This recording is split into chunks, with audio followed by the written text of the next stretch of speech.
Atheists like Dawkins want to keep the product of Christianity while getting rid of Christ. Doesn't work that way. Some philosophies, some religions, some worldviews are like gasoline on the fire of our darker impulses. Islam, I would maintain, and I think that this is what Dawkins himself is trying to carefully say, Islam is a fire that has been fed by gasoline. If Christianity goes, the whole culture goes. You cannot keep just a bit of it. And that is because once Christianity goes, it's not just simply that we lose the beautiful architecture or beautiful hymns or Christmas carols, but we will lose much more. We will revert to barbarism.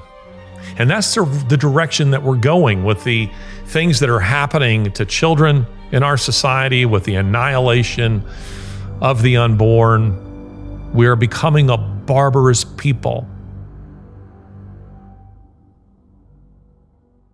Richard Dawkins, professional atheist, biologist, and professor for the public understanding of science, emeritus at New College, Oxford University, made news this week. And he did in this interview. Now, let's listen carefully to what he had to say here. Well, I must say I was slightly horrified to hear that Ramadan is being promoted instead. I do think that we are culturally a Christian country. I call myself a cultural Christian. I'm not a believer, but there's a distinction between being a believing Christian and being a cultural Christian. And so, I love hymns and Christmas carols, and I sort of feel at home in the Christian ethos. I feel that we are a Christian country in that sense. It's true that statistically the number of people who actually believe in Christianity is going down, and I'm happy with that. But I would not be happy if, for example, we lost all our cathedrals and our beautiful parish churches. So I count myself a cultural Christian. I think it would matter if we substituted any alternative religion. That would be truly dreadful. Well, which brings me to my supplementary point, which is that, as we know, church attendance is plummeting, but the erection of mosques across Europe, I think 6,000 are under construction, and there are many more, are being planned. So do you regard that as a problem? Do you think that matters? Yes, I do, really. I have to choose my words carefully. If I had to choose between Christianity and Islam, I choose Christianity every single time. It seems to me to be a fundamentally decent religion in a way that I think Islam is not. I think you're going to have to explain why you say Professor Dawkins. Why is Islam fundamentally not decent like Christianity? Yes, the way women are treated. Christianity is not great about that. It's had its problems with female vicars and female bishops and things. But there's an active hostility to women, which is promoted, I think, by the holy books of Islam. I'm not talking about individual Muslims, who, of course, are quite different. But the doctrines of Islam, the Hadith and the Quran, is fundamentally hostile to women, hostile to gays, and I find that I like to live in a culturally Christian country, although I do not believe a single word of the Christian faith. So there you have it. Richard Dawkins in an interview defining himself as a cultural Christian, but then he goes on to say that he doesn't believe a word of the Christian faith, which actually isn't true. There would be aspects of the Christian faith with which he does agree, which is why he says he would choose a Christianity over Islam every time. But this is getting a lot of play on social media, as though Richard Dawkins is, slowly moving towards conversion or something to that effect. And hence the reason I want to stress that he, at the end here, says he doesn't believe a word of the Christian faith, meaning he doesn't accept the resurrection. Richard, I think, would accept the historicity of Jesus Christ, but not the idea that he was the Son of God, that he was God made man, that he arose from the dead on the third day. Those are not premises with which he agrees. But he does say that he is a cultural Christian. There's a very common sense reason gold is pushing to an all-time high right now. Actually, there are several reasons. The cost of goods continues to rise despite interest rate controls by the Fed. I mean, since January 21, cost of living is up 17.9%. The national debt continues to skyrocket, now above $34 trillion, causing many to wonder when this house of cards will come crashing down. And a presidential election this year that will have massive implications on the future of this country. All of this adds up to instability and uncertainty, and that is why so many Americans are turning to Birch Gold Group. Have you diversified your savings yet? Secure a portion of them with gold from Birch Gold. Text IDEAS to 989898 and get your free info kit. You'll learn how to convert an existing IRA or 401k into a tax-sheltered IRA in gold, and it doesn't cost you a penny out of pocket. With an A-plus rating from the Better Business Bureau and tens of thousands of happy customers, you can count on Birch Gold to do the same for you. Just text IDEAS to 989898 to claim your free info kit and to protect your savings from uncertainty today. Now, I know Richard Dawkins personally. I have engaged with him on and off for, gosh, how long would it be now? I guess maybe 15 plus years. And there has been some very interesting interactions between us. It's been my privilege to moderate a couple of his debates. I think two, maybe more, and we have had some very lively correspondence and conversation. He's been kind enough to host me in his home. So what I have to say here, at least in part, is maybe a defense of Richard Dawkins, while at the same time exposing why I think these comments make no sense at all. Not really. Let's first, though, just for the sake of having a little bit of fun, let's go to just a little clip from our past when we were first meeting each other. In fact, this was the very first day that we met each other, and I am introducing him and Professor John Lennox to a packed out audience in Birmingham, Alabama, who was there for the God Delusion debate, which was their first debate. And I believe we had an NPR audience. We had a global audience who was listening to this particular debate. You might enjoy this little exchange. Good evening. I'm Larry Taunton, Executive Director of Fixed Point Foundation, the sponsor of this event. We welcome you to the University of Alabama at Birmingham, Alice Stevens Center, and we also welcome those who are listening around the world. Tonight's debate features two of the great minds currently writing and speaking on this issue, Professor Richard Dawkins and Dr. John Lennox. I will not waste time now giving you their biographies, as you will find them in your program, but it has been my pleasure to get to know both of these men. We have brought you here this evening under rather false pretenses. There's actually not a debate this evening. Richard Dawkins wanted to come to the Bible Belt to announce his conversion.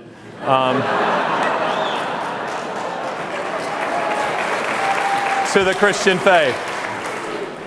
Perhaps I'm mistaken. Incidentally, Richard is representing the atheistic position in this debate, if you didn't know that, and Dr. John Lennox, the Christian one. So there you have it, my introduction of Richard Dawkins. And again, I was just having a little bit of fun. He definitely was not there to announce his conversion to the Christian faith. But I have said that there's too much is being made out of his comments here, as though he is saying something new. Now, I want to read to you just a little brief passage from my book, The Grace Effect, which is at fine booksellers everywhere, and I highly recommend that you buy it and read it. Of my books, it's probably the one that got the least attention because it was labeled, unfortunately, an adoption book. It's telling the story of adoption, but it's not an adoption book. I'm telling a much larger story there. But I do want to read to you just a little passage from this. This book was published in 2011, so I wrote this sometime in 2009 or 10. Then again, with the specter of a Muslim Europe looking more possible with every passing year, perhaps they, meaning the new atheist guys like Richard Dawkins, perhaps they are beginning to recognize that the freedoms they enjoy are due to more than serendipity. In an April 2010 interview with the Times of London, Dawkins said this: "There are no Christians, as far as I know, blowing up buildings. I'm not aware of any Christian suicide bombers. I'm not aware of any major Christian denomination that believes the penalty for apostasy is death. I've mixed feelings about the decline of Christianity insofar as Christianity might be a bulwark against something worse." So the comments that he made there 14 years ago are very much like the comments that he makes here. He has mixed feelings about the decline of Christianity. He would like to preserve it. And I get why he would like to preserve it, because he has flourished in that culture. As T.S. Eliot observed, only a Christian culture could produce a Voltaire or a Nietzsche. And I would say that only a Christian culture could produce a Richard Dawkins. He has something to push against, something in which he can be the antithesis, something in which he can write, best-selling books like this one, The God Delusion. In fact, without the Christian faith, Richard Dawkins wouldn't exist in any meaningful way. And not just simply as an atheist, but his science wouldn't exist. Science as we know it was the product of a Christian Europe. I believe it's Kepler who said that science is the process of thinking God's thoughts after him. These men were, by and large, even if many of them today are not, they were Christians. And so for Richard Dawkins to come along and to say that he has mixed feelings about the decline of the Christian faith, or that while he doesn't believe any aspect of Christianity, that he is sad to see its decline, to me, that's a bit like saying, I love the warmth of the sun, I just don't like the sun itself. I could do without the sun itself, but I do want the warmth of the sun. I do want the sun's rays. That just doesn't make any sense at all. C.S. Lewis said this: "I believe in Christianity as I believe that the sun, S-U-N, has risen, not only because I see it, but because by it I see everything else." So you see, Richard Dawkins, though he doesn't realize it, he doesn't believe in God, but because of God, he sees everything else. Because in Christianity, we have Western civilization as we know it. You simply cannot kick out the substructure and keep the superstructure. And that is what a lot of the so-called new atheists have wanted to do all along. It was a major part of my conversations, both public and private, with Christopher Hitchens on this very subject. And by the way, I've never said this publicly, but what is funny to me about the controversy that was generated over this particular book, about my conversations with Christopher Hitchens, private conversations with Christopher Hitchens, is this: those conversations in this book were taken verbatim from this book, which Christopher Hitchens read and commented on in emails. And he didn't dispute but one thing. And you know what that was? He said, "You have me drinking Johnny Walker Red Label. I only drink Johnny Walker Black Label." So for those who wanted to claim that I was saying something, that I was just making it up, it just simply wasn't true. Christopher read it and liked it. He thought it was an accurate representation of his own views. But again, this is the nature of the kind of conversations that I was having with these guys, and that I've had with Richard Dawkins many times. It is my personal, my private hope that Richard Dawkins would come to know Jesus Christ. Will he? I doubt it, but God has been known to do some pretty remarkable things. And Who knows? Perhaps late in life, he will have a literal come to Jesus moment. I certainly hope that he does. I hope for his own sake, not for mine, not because the Christian faith needs a Richard Dawkins conversion. It certainly doesn't. But I do for his sake, because I actually do care about the soul of Richard Dawkins. And I can't call us friends, but we have been friendly. And I certainly mean him no harm, even as I combat these kinds of views and these kinds of statements. I just said that you can't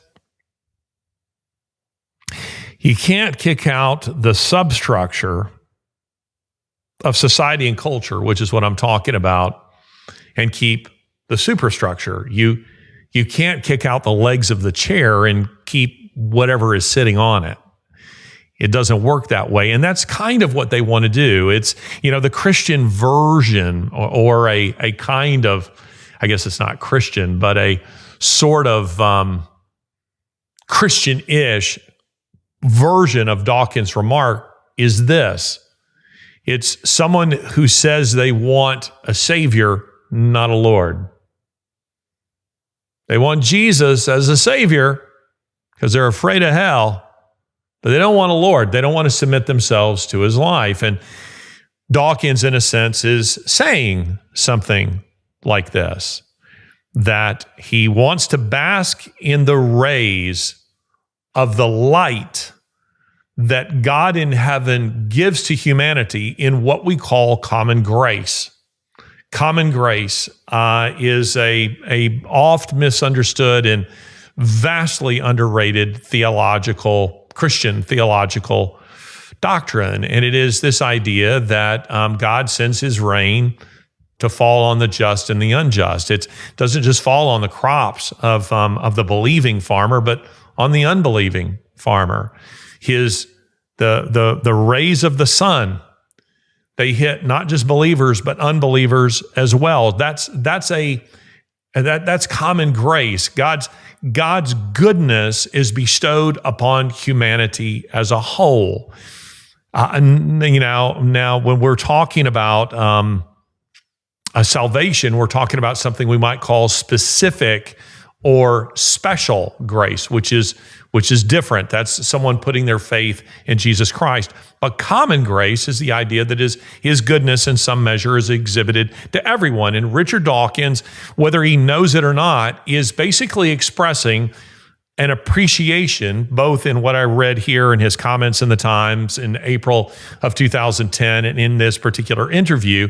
He is expressing appreciation for God's common grace, because he recognizes that the morality in the West has been largely defined by the Christian faith, either directly or as a reaction to it, with books like his, or guys again like Friedrich Nietzsche or Voltaire or many others, Bertrand Russell, on and on we go. Joe Biden with his perverse, what was it called, Transvisibility Day? That absolutely, even that immorality was in reaction to the Christian faith, which is why he should declare it on Easter. It is meant to be a perversion of the Christian faith. It is meant to be an in your face to Christians. Would they do that to Muslims? I don't think so. It was in Britain that you had a woman who was silently standing in front of an abortion clinic. They asked her if she was praying, and they arrested her because of what might be going on in her head. Tell me, British listeners, French listeners, any European listeners, if Muslims had been praying, put out prayer carpets and had been praying in front of an abortion clinic or anywhere in Europe, would the police have come and arrested them? The answer to that is definitely no. And it's because they're afraid of them. They're afraid of them. They'll stop traffic to put out their prayer carpets and pray. But Christianity is the only religion that is politically correct to discriminate against. And yet you have an older version of atheist like Richard Dawkins. These were guys who at least attended some Sunday school, who went to church at least a little bit. He speaks of his appreciation for cathedrals and for Christmas carols and Christian hymns. His generation would know a lot of that. This modern generation doesn't know any of it. And so they don't feel the same level of restraint that he does. Where they have a seething hatred for the Christian faith, him less so, because he has been a product of it. And perhaps later in life, he's coming to recognize that. But I'll quote T.S. Eliot again.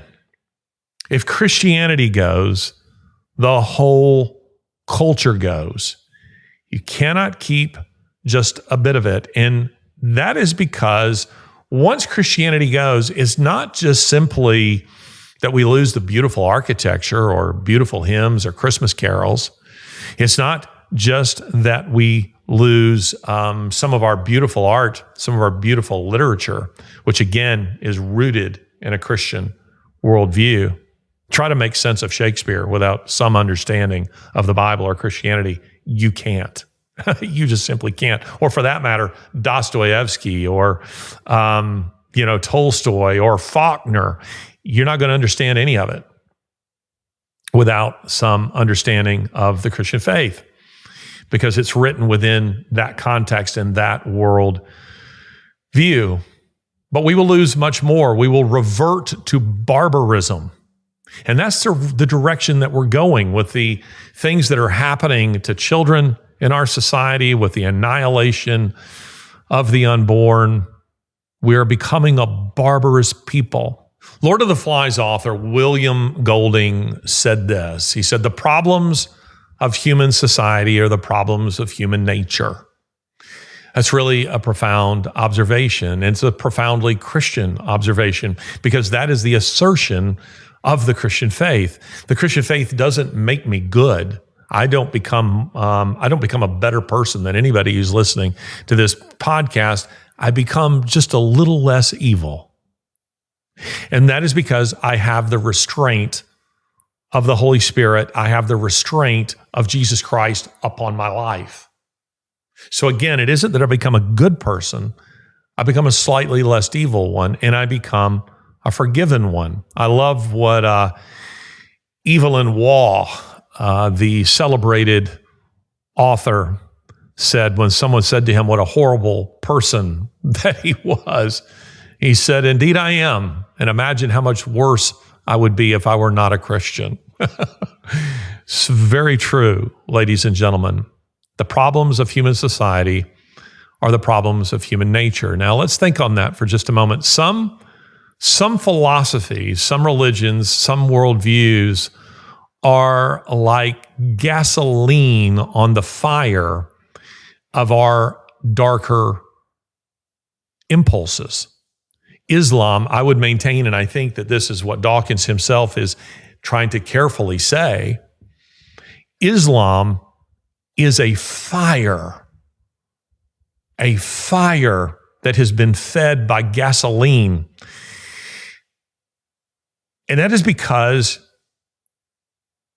it is feeding on the darker impulses, particularly male impulses in human nature. You like violence? You can do it for Allah. You like women? 70 virgins. They can be yours. You die a martyr? You go to heaven. Whatever it is, pillaging, theft, if you do it on behalf of Allah, lying, if you do it on behalf of Allah, if it advances Allah's cause, it is okay. And I know there will be some people who will come into the YouTube comments and say that I'm lying and what I'm telling you isn't true. It's 100% true.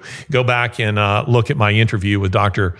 J. Smith. And I'll just tell you this from my own engagement with Muslims, debating them both on major network television and in private conversations and engagement in those cultures. This is true. Now, I agree with what Richard says here. This is not true of every Muslim.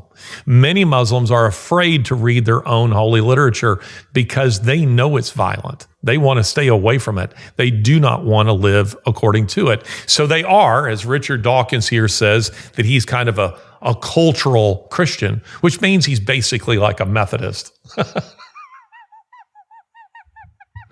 Forgive me, Methodist. I used to be a Methodist. But Richard Dawkins could join one of your churches and really not have to change his belief system at all. Or maybe Presbyterian, what is it? What Presbyterian wing is the big lefty wing? It's not the PCUS, it's not the PCA. I think it's the PCUSA. He could join one of those churches and really not have to change much of anything that he believes. But many Muslims are cultural Muslims.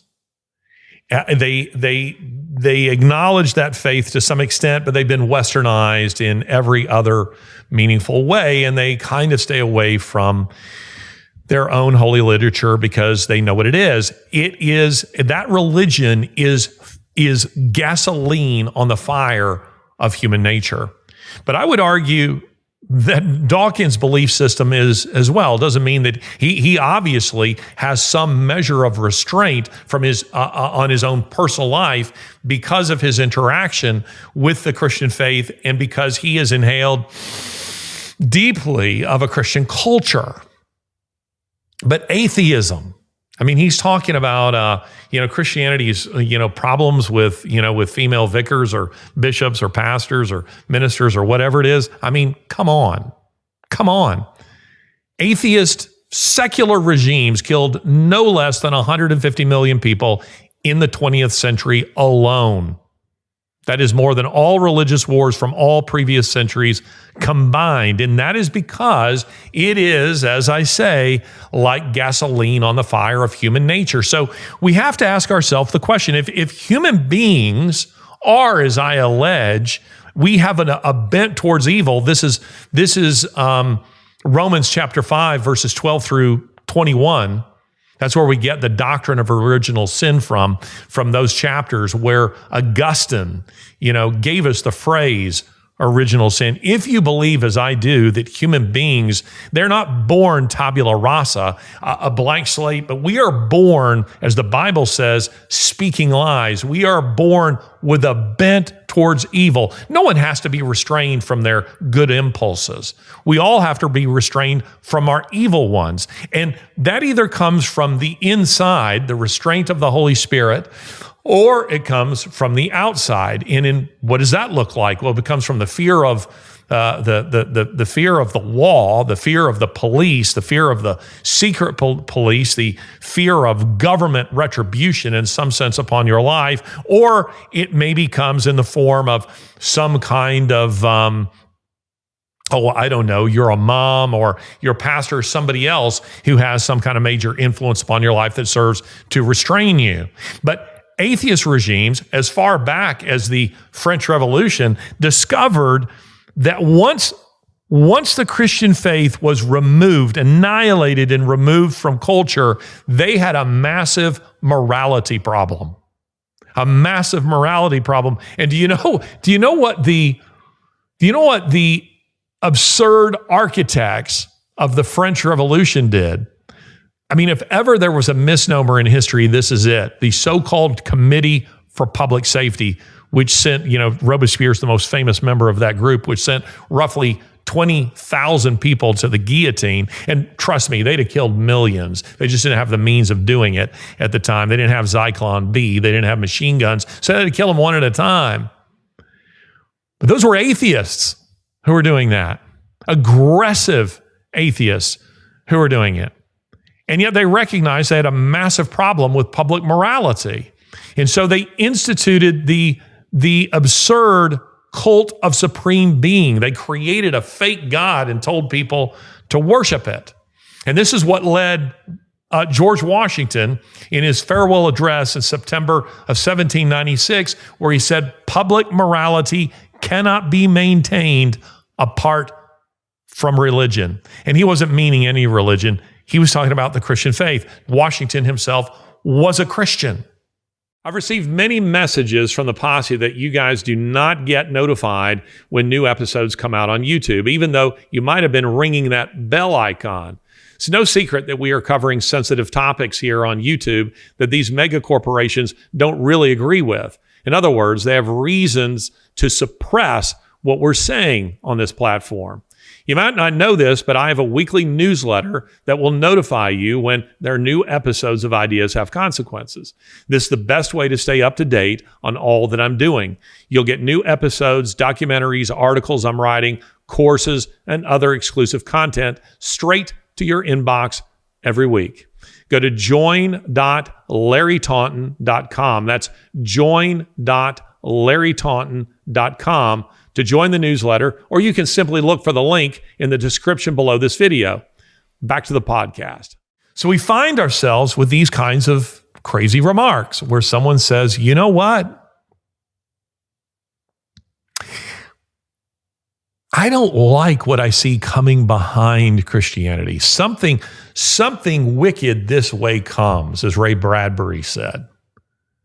Something is going to replace the void that is left by Christianity. And you have people like Dawkins who are a little nervous about it because they recognize that it is likely in Britain. I mean, you heard the woman say, the interviewer, that there are no less than 6,000 mosques being built in Europe right now, with many more planned. With many more planned, being funded primarily by the Saudis, I think. We've just finished March Madness in basketball.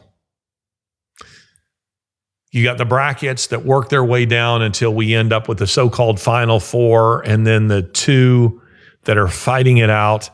Is it possible that we've had kind of an ideological March Madness? All these different ideologies that are battling it out and they're fighting down until we get down to the Final Four and then the Final Two. And right now, the way it's starting to look is the Final Two are going to be aggressive, utopian, atheistic, hateful, anti-human, globalist secularism is in one bracket, and coming out of the other bracket is militant Islam, fighting for supremacy, not just in Europe, but of the world. Is that where we're headed? And a guy like Richard Dawkins is becoming a little unsettled by the demise of Christianity in Britain, which he has worked aggressively to bring about.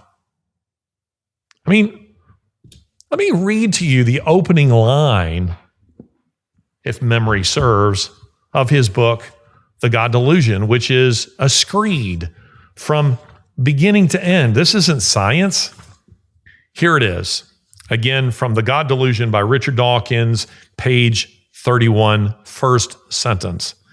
The God of the Old Testament is arguably the most unpleasant character in all fiction. Jealous and proud of it, a petty, unjust, unforgiving control freak, a vindictive, bloodthirsty ethnic cleanser, a misogynistic, homophobic, racist, infanticidal, genocidal, filicidal, pestilential, megalomaniacal, sadomasochistic, capriciously malevolent bully. The guy who wrote that is saying, I have mixed feelings about the demise of Christianity. And that is because what's coming behind it is what he just described, but not in the form of the Christian faith. This is not the Christian faith. This is not the God that I know. This is not the God who has been active in my life, in my lowest moments, in my highest moments. This is not the God who forgave me of my sin and my rebellion. This is not the God before whom I will one day stand. What he's just described there is Allah. What he's just described there is the malevolent, atheistic, secular utopias What he's just described there is the atheistic, what he's just described there is the malevolent, atheistic, secular utopianism that looms over the Western world. That's what he's described there. Without the Christian faith, ladies and gentlemen, in one form or another, we revert to a kind of barbarism. I just saw this video recently. It's also from British television, and I thought it was quite fascinating,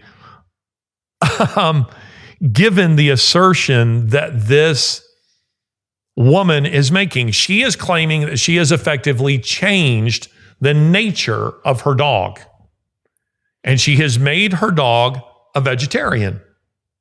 She's taken her dog and made her dog a vegetarian. And so confident was she in the success of her experiment that she came on television. I don't know what British TV show this is, but she came on television, and this is what happened. One is full of vegetables and one is full of meat. Amen. Storm, we hate to put the temptation in front of you, but it's over to you. Storm? Right? Let her go. Let her go. Oh, she's obviously going to go. Obviously. Oh, you little... Yes. I didn't swear. And there is natural selection. Oh, she's checking it out. Well, in fairness, the weather has cooled down quite dramatically. Yes, of course it has. Yes, but look, this is a dog acting naturally. My German Shepherd Ranger is upstairs, and I'm going to tell you this. I would have no hope of changing his nature when it comes to such things.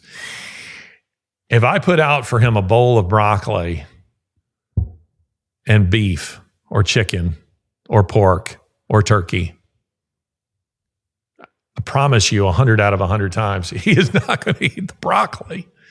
It is his nature. And why I think that's interesting is because, as I said, without the Christian faith, we revert to barbarism. We revert to form. We default to our evil, our sinful human nature. It was Christianity that brought civilization to Western Europe, barbaric Western Europe. It is in the Christian faith that we find a fundamental principle of our law, innocent until proven guilty. Read Hammurabi's code. It doesn't have those kinds of assumptions in it. Atheists like Dawkins want to keep the product of Christianity while getting rid of Christ.